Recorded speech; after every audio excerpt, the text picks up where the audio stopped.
अपनी राजनीतिक पार्टी बना ली है। लेकिन अब यही आर्मी पर गंभीर आरोप लगा रही है। क्या है यह आरोप, सेना ने क्या दिया इसका जवाब, हमारी स्पेशल रिपोर्ट में देखिए।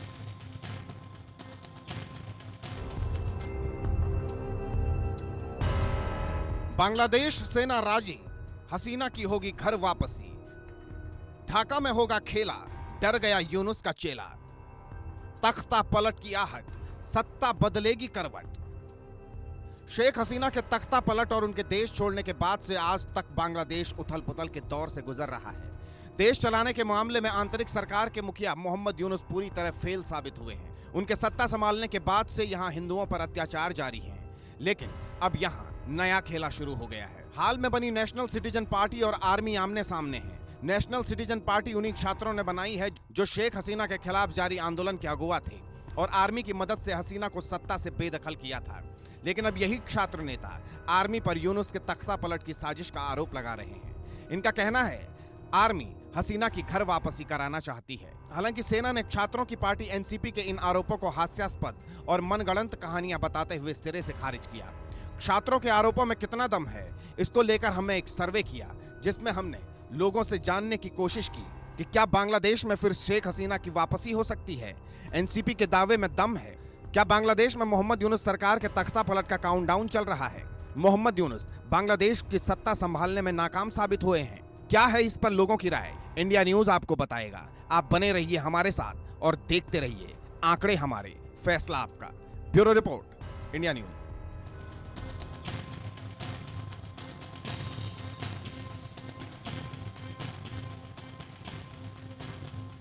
हमारे साथ तीन खास मेहमान इस चर्चा में शामिल होने के लिए हमारे साथ इस वक्त जुड़ चुके हैं। लेकिन हम पहले सर्वे का रुख कर लेते हैं और सर्वे में जो सवाल हैं वो बांग्लादेश में आज के हालात पर, वहां के उसको लेकर क्या सोचा जा रहा है उसको सामने रखते हैं। क्या बांग्लादेश में फिर से शेख हसीना की वापसी हो सकती है? 57% लोग कहते हैं हाँ ऐसा हो सकता है। 42% लोग कहते हैं नहीं ऐसा नहीं हो सकता है। फर्क 15% का यहां पर है और 1% कहते हैं कि इस पर वो कुछ कह नहीं सकते हैं। याद रखिएगा इस सवाल को। 57% कह रहे हैं हां शेख हसीना वापस आ सकती है। दूसरा सवाल, शेख हसीना को फिर से प्रधानमंत्री बनाने की जुगत में क्या सेना है? छात्र संगठनों की पार्टी एनसीपी के दावे में क्या दम है? 56% कहते हैं हां ऐसा है। 30% कहते हैं कि ऐसा नहीं है और 14% ने इस पर कोई रुख नहीं लिया। उन्होंने कहा हम कुछ कह नहीं सकते। मेरे साथ तीन खास मेहमान इस वक्त जुड़ गए हैं। मेरे साथ इन तीन खास मेहमानों में प्रोफेसर मनोज कुमार, विदेश मामलों के जानकार, मेजर जनरल रिटायर्ड JKS परिहार मेरे साथ जुड़ गए हैं और तीसरे मेहमान मेरे साथ जुड़े हैं शोएब चौधरी, बांग्लादेशी पत्रकार मेरे साथ इस वक्त जुड़ गए हैं। शोएब भाई बहुत स्वागत है आपका। हम आप तीनों का बहुत स्वागत करते हैं। लेकिन शुरुआत शोएब भाई मैं आपसे करना चाहूंगा। जब बात यह होती है क्या बांग्लादेश में शेख हसीना वापस आ सकती हैं, तो 57% लोगों का रिएक्शन हमें मिल रहा है कि वो आ सकती हैं। लेकिन 42% कहते हैं नहीं आ सकती और 1% कहते हैं कि उनका कोई रुख नहीं है। लेकिन इस हाँ या ना में 15% का डिफरेंस है। आप किस तरीके से इस सवाल के जवाब को देखते हैं? बहुत बहुत धन्यवाद राजीव भाई। देखिए ये जो 42% ने कहा कि शेख हसीना वापस नहीं आ सकते, इसमें भी दम है। इसके लिए कि अवामी लीग ये बांग्लादेश की इतनी बड़ा एक पॉलिटिकल पार्टी है, मगर अभी अवामी लीग बिल्कुल ही यतीम हो गई। अवामी लीग के एक स्पोक्स पर्सन भी नहीं है, कोई भी नहीं है। ये पार्टी जो अंडरग्राउंड पार्टी होता है, इस तरह की हालत में अवामी लीग चले गई। इसके लिए आपके 42% कहते हैं कि शेख हसीना वापस नहीं आ सकते। दूसरी कारण जो है, जो कहा कह रहा है कि नहीं आ सकते, इसके लिए कि शेख हसीना के खिलाफ तो मुकदमे हैं, बहुत सारे मुकदमे हैं और यूनुस जब तक पावर में है उस वक्त तक यूनुस या इसके जो छात्र हैं, ये कोई भी नहीं चाहेगा शेख हसीना वापस आए। अभी हालत, ओरिजिनल हालत क्या है, ग्राउंड रियलिटीज क्या है? 56% कहते हैं कि शेख हसीना वापस आएंगे।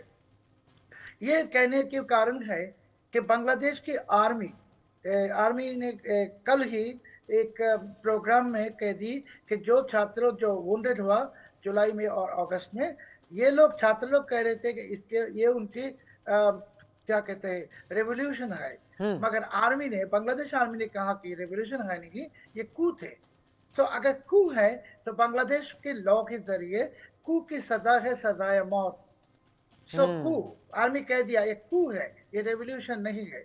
दूसरी बात जो है राजीव भाई, कि बांग्लादेश के अंदर तो बहुत सारे हथियार आ गए जंगी और जिहादियों के पास। ये आर्मी चीफ ने भी कहा अभी ये वेपन रिकवर नहीं करके शेख हसीना वापस आएंगे कैसे, क्योंकि इनके तो प्राइम टारगेट है शेख हसीना, और शेख हसीना को वापस लाने के लिए ये एक रिकवरी ड्राइव होना चाहिए, वेपन को रिकवर करने के लिए, ये जिहादियों को न्यूट्रलाइज करने के लिए एक ड्राइव होना चाहिए। और सबसे बड़ी बात है कि शेख हसीना को अभी डिसीजन लेना है कि उनके जो पार्टी है, फ्रेंच पार्टी चले गए, अभी ये पूरी कोल्ड स्टोरेज में चले गई। ये पार्टी को रिवाइव करने के लिए एक स्पोक्स पर्सन की जरूरत है। कोई भी नहीं आवामी लीग के फेवर में बात करने के लिए, कोई भी बात भी करता नहीं है। 2-4 आवामी लीग के लीडर जिनके कोई सोशल मीडिया में फॉलोअर भी नहीं है, ये सोशल मीडिया में बातें करते रहते हैं, वो भी एक से दूसरे की बात की कोई कनेक्शन है नहीं। सो इस हालत में अवामी लीग के जितने सपोर्टर्स बांग्लादेश में हैं, 4.5 करोड़ वोटर है अवामी लीग के बांग्लादेश में, 12 करोड़ में। सो ये 4.5 करोड़ वोटर्स और करोड़ों अवामी लीग के सपोर्टर्स सब फ्रस्ट्रेटेड है।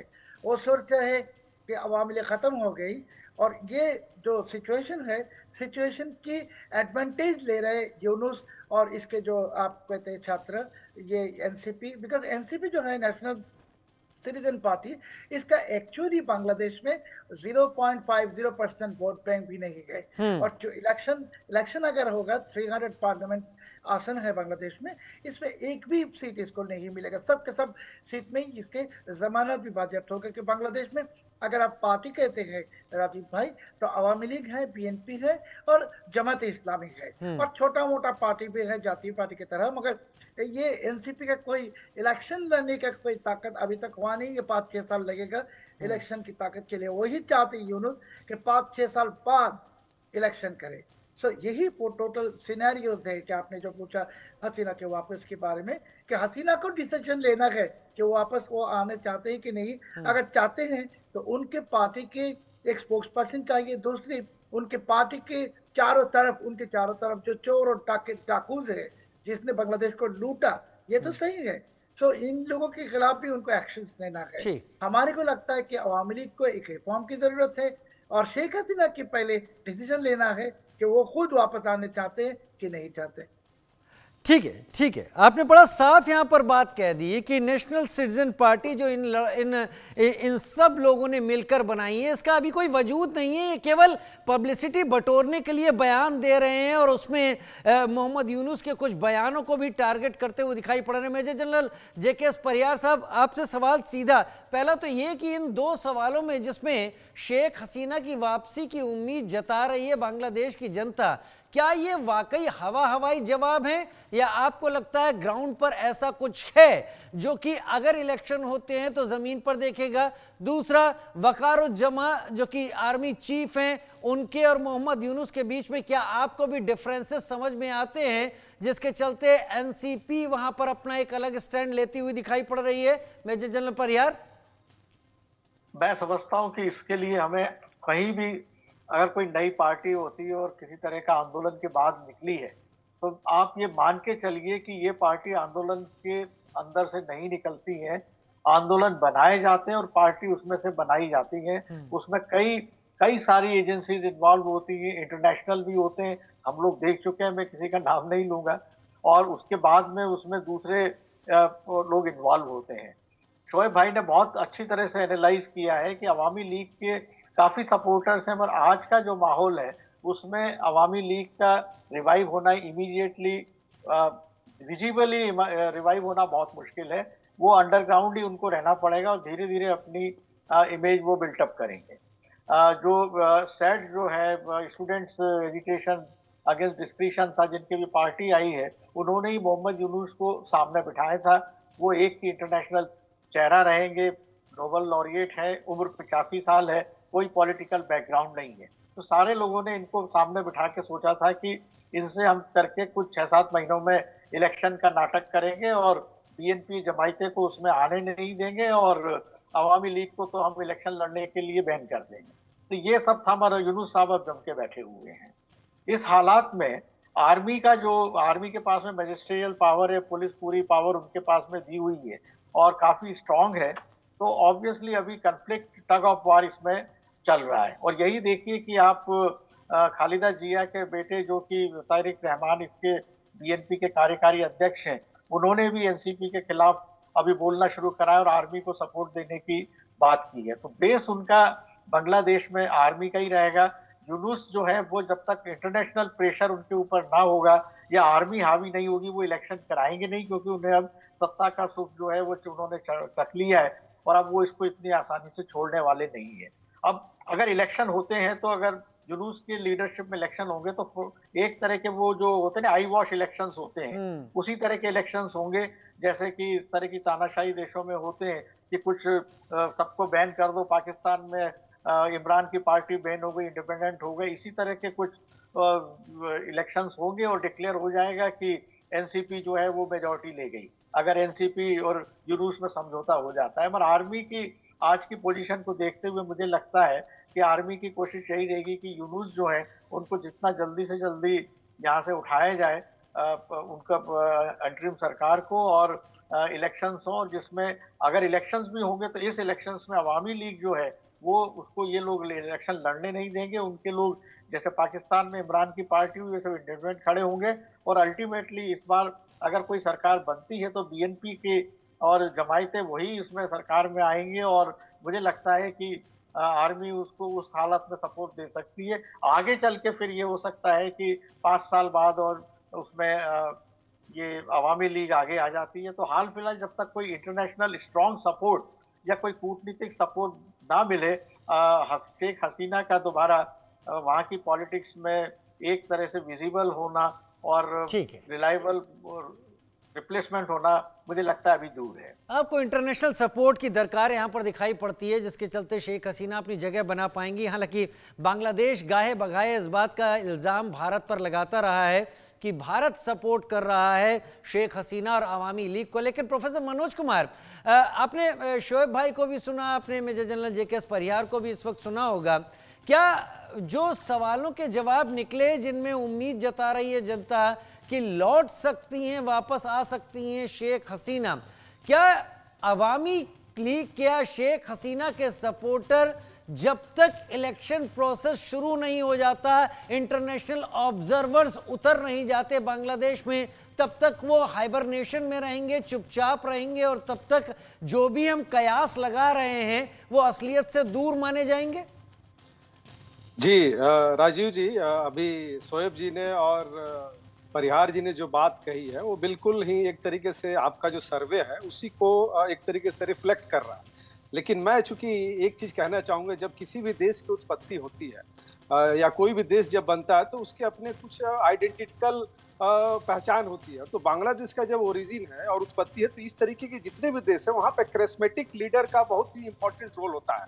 वो चाहे पाकिस्तान को आप देख लीजिए या बांग्लादेश को देख लीजिए और भारत को भी देख लीजिए, तो आपको देखने को मिलेगा। अब रही बात की जो सर्वे में जो परसेंटेज दिख रहा है, 57% बन रहा है कि उनको वापस लाने के लिए और 56%। अब जबकि अभी शोएब जी ने जैसे बताया कि वहां पे एक भी प्रवक्ता नहीं है, तब आपके पास ये रिपोर्ट आ रहा है। अगर आप खुद सोचिए कि अगर इंटरनेशनल ऑब्जर्वेशन अगर वहां पे हो जाए कोई, और ऑब्वियस है कि भारत का इसमें बहुत ही इंपॉर्टेंट रोल प्ले होगा बांग्लादेश में किसी भी सरकार को किस तरीके से व्यवस्थित किया जाता है। और इस तरीके का, और खास करके ट्रंप ने जिस प्रकार से आने के बाद से भारत को एक रोल प्ले करने के लिए जो एक इंडिकेशन दिया है, मुझे लगता है कि भारत उसी कूटनीति के तहत वहां पे एक पॉलिटिकल स्टेबिलिटी को स्थापित करेगा। तो अगर ये थोड़ा बहुत भी अगर आगे बढ़ता है तो ये परसेंटेज और बढ़ने वाला है। क्योंकि आप समझिए, देखिए ये जो बांग्लादेश का जो ओरिजिन है उसमें शेख हसीना फैमिली का बहुत ही बड़ा कंट्रीब्यूशन है। और जिस तरीके से वहां पे जो लैंग्वेज को लेके जो मूवमेंट हुआ था उसको लेके उन्होंने हमेशा बात किया। और आज जिस प्रकार से हिंदुओं के ऊपर जो एक वहां पे जो एट्रोसिटी की जा रही है फंडामेंटलिस्ट के द्वारा, पूरा अमेरिका भी बोल रहा है। ट्रंप सरकार ने चुनाव के समय भी हिंदुओं के बारे में एक पॉजिटिव स्टैंड लिया था। पूरे वर्ल्ड के सामने ये चीजें दिख रही है। अभी भारत का जो अभी आप बैंकॉक में जो एक बिम्स्टेक का जो मीटिंग होने वाला है, आप देख सकते हैं कि वो कोशिश कर रहे हैं कि प्रधानमंत्री मोदी जी से हम मिले, तो मुझे लगता है कि आने वाले समय में ये जो खास करके बांग्लादेश में जो पॉलिटिकल स्टेबिलिटी के लिए जो एक संघर्ष चल रहा है, उसमें बांग्लादेश आर्मी का भी बहुत ही इंपॉर्टेंट रोल प्ले हो जाता है। और ये जो यूनुस हैं हर लेवल पे डिफंग हुए हैं, ये जिस प्रकार से आए हैं उसी प्रकार से वापस जाएंगे, क्योंकि इसका दूसरा कोई सोल्यूशन नहीं है। आज पाकिस्तान पूरी तरीके से एक्सपोज हो चुका है, उसकी आर्थिक स्थिति खराब हो चुकी है, उसका पॉलिटिकल जिस तरीके से आप देख सकते हैं, चाहे बीएलओ हो या अफगानिस्तान का जो टीटीपी हो, वो चारों तरफ से घिर चुका है। तो आज भारत ही एक ऐसा बांग्लादेश के लिए एक मतलब आशा की किरण है, और नो डाउट भारत इसमें बहुत ही बढ़ चढ़ के डिप्लोमेटिक तरीके से इसको हैंडल करेगा, और बांग्लादेश में एक शांति व्यवस्था कायम करने के लिए जो भी करना होगा वो हर लेवल पे करेगा, चाहे सैन्य के साथ उसकी डिप्लोमेटिक तरीके हो या वहाँ सिविलियन के साथ करना हो। और जिस प्रकार से एक शेख हसीना जी को भारत ने जो एक मतलब उनको अपने यहाँ शेल्टर दिया हुआ है, तो आप समझ सकते हैं कि एक बहुत बड़ा डिसीजन है, और इसको एक सही तरीके से उसको अंजाम तक पहुंचाने के लिए लोकतांत्रिक प्रक्रिया का सहारा लेना पड़ेगा। और मोहम्मद यूनुस ने टाइम बाय तो कर लिया है इलेक्शन के लिए, और शायद मोहम्मद यूनुस उसी तैयारी के साथ आगे चल रहे हैं, लेकिन मोहम्मद यूनुस ने इस बीच में जो बयान दिया कि अवामी लीग पर वो किसी तरीके का बैन नहीं लगाएंगे, उसके चलते भी वो निशाने पर हैं। मोहम्मद यूनुस कोशिश ज़रूर कर रहे हैं। एक बार उन्होंने शायद, अगर शोएब भाई मुझे करेक्ट करेंगे, नागरिकों यात्रा नाम से उन्होंने पॉलिटिक्स में दखल देने की कोशिश की थी, लेकिन चारों खाने चित हो गए थे। उसके बाद शोएब मोहम्मद यूनुस कहीं दिखाई नहीं पड़े। एक बार फिर से वो जब आए हैं बैकडोर से, तो उसका पूरा फ़ायदा उठाने की कोशिश कर रहे हैं। लेकिन हमारे पास और भी सवाल हैं, और इन सवालों के साथ भी हम आगे बढ़ेंगे। क्या बांग्लादेश में मोहम्मद यूनुस सरकार के तख्ता पलट का काउंटडाउन चल रहा है? अभी शोएब चौधरी ने कहा कि अगर कू की बात मानी जाती है तो उसके फिर तमाम रिपरकशंस भी वहाँ की देखे जाने चाहिए कानून में, लेकिन क्या ऐसा चल रहा है? हाँ कहने वाले 67% लोग हैं, नहीं कहने वाले 28%, और कह नहीं सकते 5% लोगों ने कहा है। मोहम्मद यूनुस सरकार के तख्ता पलट का क्या काउंटडाउन चल रहा है? 67% इसके फेवर में है। क्या मोहम्मद यूनुस बांग्लादेश की सत्ता संभालने में नाकाम साबित हुए हैं? इसी के साथ जुड़ा हुआ 70% ने कहा हाँ, 28% ने कहा नहीं, और सिर्फ 2% ने कोई रुख नहीं लिया, कोई राय यहां पर नहीं ली है। शोएब चौधरी, मैं आपके साथ ही शुरुआत करता हूं। क्या वाकई मोहम्मद यूनुस फेल साबित हुए? बहुत कोशिश कर ली मोहम्मद यूनुस ने, पहले जो कोशिश की थी उसमें भी वो सामने नहीं आ पाए, फिर उन्होंने इस आंदोलन के जरिए, इस प्रोटेस्ट के जरिए अपनी जगह बनाने की कोशिश की। अब उन्होंने इलेक्शन में टाइम बाय करके कोशिश की कि किसी तरीके से चीज़ों को अपने हाथ में ले लें, लेकिन फिर भी सिग्नल ऐसे नहीं मिल रहे कि वो सेल थ्रू कर रहे हैं। वो तो मुश्किल में। देखिए राजीव भाई, जैसे कि हमारे सम्मानित मेजर जनरल साहब ने बताया और हमारे मनोज कुमार भाई ने बताया कि बांग्लादेश की जो सिचुएशन है, इस हालत में यूनुस अगर इलेक्शन भी करेगा, वो करेगा ऐसा इलेक्शन वन साइडेड, जहां इसके एनसीपी ये एक रिग्ड इलेक्शन के जरिए पावर में आ जाएगा। इसके कारण है कि मैंने पहले आपको कहा कि बांग्लादेश आर्मी ने कल ही कहा कि ये रिवॉल्यूशन नहीं थे, कू थे। अभी कू जो थे, तो कू के जो किंग पिन है यूनुस हैं, और इसके सारे छात्र हैं। अभी अगर इलेक्शन होगा तो कोई भी पार्टी आएगा, बगैर यूनुस के एनसीपी के सिवा कोई भी पार्टी आएगा, वो इसके खिलाफ कार्रवाई शुरू करेगा सेडिशन की, और सबको फांसी में लटकाएगा। सो यूनुस के लिए ये बहुत एक रिस्की गेम है। उसको इलेक्शन देना है तो इलेक्शन जीतना है, और ये रिग करके जीतना है, नंबर 1। नंबर 2 जो है मनोज राजीव भाई, कि कल जो जनरल वाकरुज्जमान साहब उस प्रोग्राम में जहां वो बैनर लगाया हुआ था कि ये कू है, वहां उन्होंने भाषण दी। अभी क्या हो गया कि ये आर्मी चीफ ने रिकॉग्नाइज किया कि ये कू थे। अभी कू वाले के खिलाफ वो अगर कोई एक्शन नहीं लेंगे तो वो खुद एक कू की एबेटर बनेंगे, और फिर नेक्स्ट गवर्नमेंट उनके खिलाफ भी कार्रवाई करेगा सेडिशन की। This is big complication. Number 2, जो इंटरनेशनल इन्वॉल्वमेंट, देखिए शेख हसीना को अभी तो मोबिलाइज करना है इंटरनेशनल ओपिनियन। इसके साथ साथ भारत एंड यूनाइटेड स्टेट, ये तो दोनों एक ही प्लेटफॉर्म में अभी है। डोनाल्ड ट्रंप, नरेंद्र मोदी जी दोनों एक साथ है, और ये दोनों को मिलकर बांग्लादेश के आर्मी के ऊपर प्रेशर डालना है कि जो इलीगल वेपन्स बाजार में है, पाकिस्तान से भी आया है हजारों वेपन, इसको रिकवर करना और बांग्लादेश की इस्लामिस्ट को न्यूट्रलाइज करना, क्योंकि बांग्लादेश की इलेक्शन की बात छोड़िए राजीव भाई, बांग्लादेश की जो एग्जिस्टेंस के लिए ये जिहादी जंगी और ये weapons and al Qaeda, Islamic state, Hamas वगैरह, ये जब सड़कों में रहता है तो एक मुल्क डिस्टेबलाइज हो जाता है। बांग्लादेश को पाकिस्तान बनना नहीं देना चाहिए। इसके लिए सबसे जरूरी है, इलेक्शन से भी जरूरी है और इलेक्शन के लिए भी जरूरी है कि to recover the weapons, to neutralise all the jihadis and Islamist and terrorist, और इसके बाद इलेक्शन।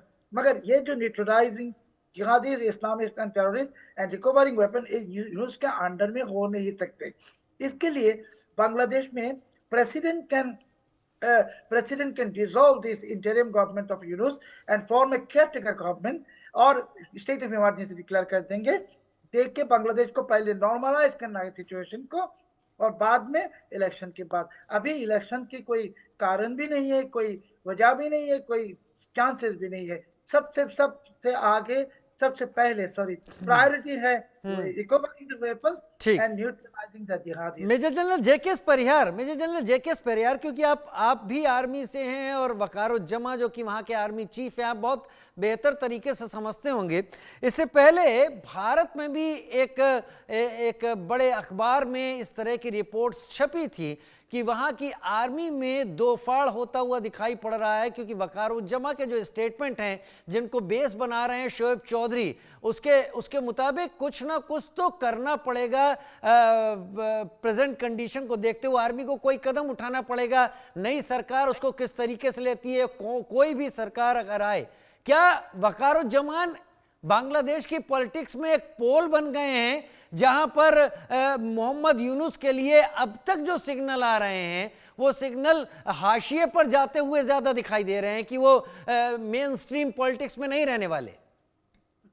देखिए, भारत की आर्मी और भारत में पैरामिलिट्री फोर्सेस, इनकी जितनी टोटल स्ट्रेंथ है, भारत का जितना हमारा क्षेत्रफल है, उस हिसाब से आर्मी का, और जैसा हमारा कमांड स्ट्रक्चर से, उसमें आर्मी की फंक्शंस काफी डेमोक्रेटिक होती हैं और डाइल्यूटेड होती है, जिसमें कि आर्मी चीफ या कोई सीडीएस कोई ऐसा काम नहीं कर सकते जो कि सरकार के खिलाफ जाए।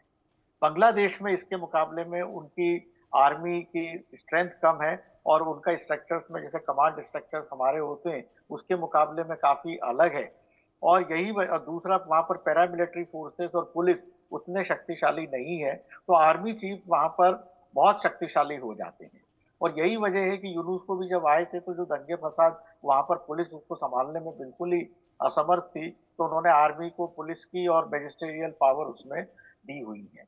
आप देखिए, आर्मी का बांग्लादेश में 2 बार डायरेक्ट इन्वॉल्वमेंट हुआ है। पहले जनरल जिया, जिनकी वाइफ खालिदा जिया प्रधानमंत्री भी रही, और दूसरे जनरल इरशाद, जिनकी जाती पार्टी अभी छोटी बन गई। और जब जनरल इरशाद ने पार्टी बनाई थी तब उनका कोई वजूद नहीं था और वो पार्टी इलेक्शन जीत के आगे चलती रही। तो आर्मी के सपोर्ट के बिना तो वहां कुछ हो नहीं सकता है। इंटरनेशनल प्रेशर की आप बात करें तो मोहम्मद यूनुस का आना ही जो था वो अमेरिका में डेमोक्रेटिक शासन, बाइडेन साहब की दिमाग की उपस्थिति और उनके बिना सपोर्ट के वो नहीं होना था। 85 साल के अमेरिका में बसे हुए एक प्रोफेसर को लाके यहाँ पे नेता बनाना इतना आसान काम नहीं था, तो बिना इंटरनेशनल कॉन्स्पिरेसी के ये होना नहीं था। अब ट्रंप प्रशासन में इस तरह की जो पहले की घटनाएं हुई हैं उसको वो सपोर्ट करने के कतई मूड में नहीं है। अमेरिका फर्स्ट के उसमें उनका जो चल रहा है, और उन्होंने कहा कि भाई बांग्लादेश को देखना भारत का काम है। तो ये क्लियर इंडिकेशन है कि अमेरिका से, कि प्रेजेंट गवर्नमेंट से अभी जो है ये मोहम्मद यूनुस को कोई शायद यही वजह है कि मोहम्मद यूनुस बहुत जोर लगाने लगे हैं कि किसी भी तरीके से प्रधानमंत्री मोदी के साथ उनकी एक मुलाकात हो जाए। भारत ने अभी तक इस पर कोई सार्थक प्रतिक्रिया दी नहीं है। मनोज कुमार जी, क्या वाकई आपको भी लगता है कि मोहम्मद यूनुस तख्ता पलट का शिकार हो सकते हैं वकारुज्जमा के बयानों को देखते हुए? देखिए राजीव जी, अभी शोएब जी ने जो एक बात की, कू की, आप समझ सकते हैं कि ये कू बोलना ही अपने आप में रिफ्लेक्शन है कि वहां की सैन्य आर्मी यूनुस के लिए क्या उपाय करने जा रहे हैं। और इस तरीके का स्टेटमेंट ये कोई मतलब पॉलिटिकल गेम का स्टेटमेंट नहीं है, बहुत ही सोची समझी रणनीति के तहत दिया गया है। क्योंकि किसी भी देश का जब कानून होता है, आप देख सकते हैं कि जब वहां पे कोई अपदस्थ होता है और जब दूसरी गवर्नमेंट चुन के आती है तो उसको चुन चुन के उन सारी चीजों को अकॉर्डिंग टू रूल उसको इम्प्लीमेंट करती है। अब रही बात दूसरी प्रधानमंत्री मोदी जी की, तो ऑब्वियस है कि देखिए मैं पहले भी अपने वक्तव्य में कहा था, और नो डाउट भारत का स्टेक बहुत ज्यादा है बांग्लादेश को पॉलिटिकल स्टेबलाइज करने के लिए, क्योंकि भारत ही है बांग्लादेश का ओरिजिनेटर है, जिसको उसने एक उसकी आइडेंटिटी दी, उसकी एक पहचान बनाई। और नो डाउट बांग्लादेश में आप देख लीजिए, किसी भी देश का सिर्फ ज्योग्राफिकल लोकेशन से वो देश नहीं चलता है, उसकी कल्चरल है, सामाजिक है, आर्थिक है, उसमें भारत बढ़ चढ़ के उसको मदद करता है और हमेशा से एक पॉजिटिव अप्रोच रहा है। लेकिन जिस प्रकार से वहां फंडामेंटलिस्ट ने आके एक बांग्लादेश और भारत के बीच में जो एक अनरेस्ट पैदा किया, उसी का नतीजा है कि आज उस तरीके की चीजें देख रही थी। लेकिन अभी जैसे परिहार जी ने जो बताया कि जब अमेरिका में ट्रंप सरकार आया और आने के बाद से जिस प्रकार से जो नीति अपनाई है अमेरिका फर्स्ट की, और खास करके साउथ एशिया रीजन में बांग्लादेश के प्रति जो उसने स्टेटमेंट दिया है, उसमें भारत को और भी मजबूती देता है कि हम उसको किस तरीके से एग्जीक्यूट करें। भारत एक सॉवरन स्टेट है और हमेशा अपनी सॉवरनिटी को पालन करते हुए उसके किस तरीके से जाना है, कैसे जाना है, डिप्लोमेटिक तरीके से। और नो डाउट जो सैन्य है, बांग्लादेश का जो सैन्य है, वो भारत के साथ स्थितियां बताती है। प्रोफेसर मनोज कुमार, जेके परिहार साहब और शोएब भाई स्थितियां बहुत स्पष्ट करती हैं, क्लियर करती हैं कि पॉलिटिकली तो मोहम्मद यूनुस कुछ थे नहीं, और आज की हालत में भी मोहम्मद यूनुस वैसा पॉलिटिकल फिगर नहीं है जो एक करिश्माई अपने पास नेतृत्व रखता हो। दूसरा, इसके साथ साथ अगर इकोनॉमिस्ट वो एक अच्छे होते तो 7 महीने में 140 गारमेंट की फैक्ट्रीज नहीं बंद होती। दिक्कतें मोहम्मद यूनुस के सामने कई सारी हैं। इंतज़ार इलेक्शन का है, क्या वाकई शेख हसीना उस वक्त का इंतज़ार कर रही हैं या उनके समर्थक उस वक्त का इंतज़ार कर रहे हैं जब चीज़ें अपने आप बांग्लादेश की जनता एक बार फिर हाथ में लेगी और वो अपने उन दिनों को याद करेगी जब वो कुछ ही महीनों पहले बहुत बेहतर ज़िंदगी जी रहे थे। बहुत शुक्रिया सर आप तीनों का मेरे साथ जुड़ने के लिए, मोहम्मद यूनुस के इस हालात पर और बांग्लादेश की इस राजनीति पर बात करने के लिए। एक छोटा सा